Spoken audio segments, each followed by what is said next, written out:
कुछ चीज़ें हैं जो हम पहले ही सऊदी अरेबिया के साथ जो थी हमारी डिफेंस रिलेटेड ट्रेनिंग्स और बूट्स ऑन द ग्राउंड, इस तरह की चीज़ें हम पहले ही कर रहे थे। क्या उसको मज़ीद मजबूत किया जाएगा? कोई डिफेंस प्रोडक्शन में इन्वेस्टमेंट होगी? मुझे नहीं पता। जहां तक हुसैन हक्कानी साहब की बात है, मेरे ख्याल से ये दुरुस्त है।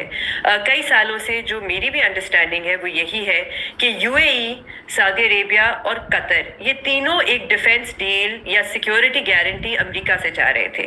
पहले ये बाइडेन एडमिनिस्ट्रेशन जो थी, इंतजामिया थी, उनकी तरफ देख रहे थे, बार बार उनसे कोशिश की जा रही थी, वहां से कोई डील नहीं मिली।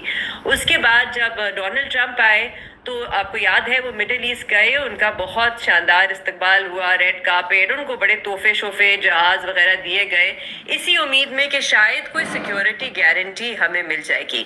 लेकिन वहां से भी कोई नहीं मिली।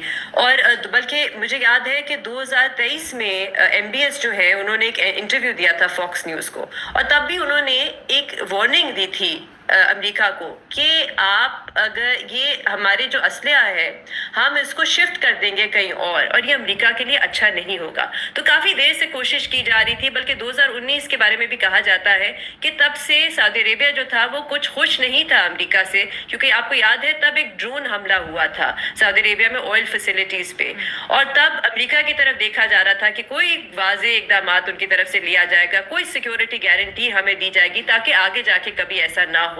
लेकिन नहीं कोई गारंटी मिली।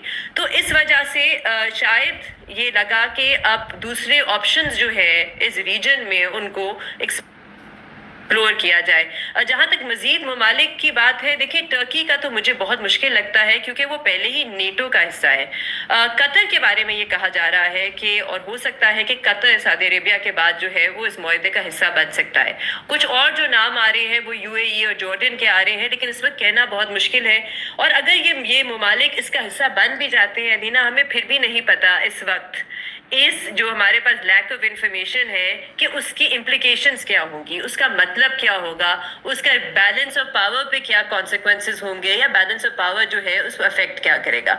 लेकिन एक चीज़ बहुत क्लियर है मेरे ख्याल से और ये सिर्फ मिडिल ईस्ट में नहीं है बट जो यूरोपियन ममालिक हैं उनमें भी, कि अमेरिका को एक ट्रस्ट वर्दी पार्टनर के तौर पे अब ये ममालिक नहीं देखते।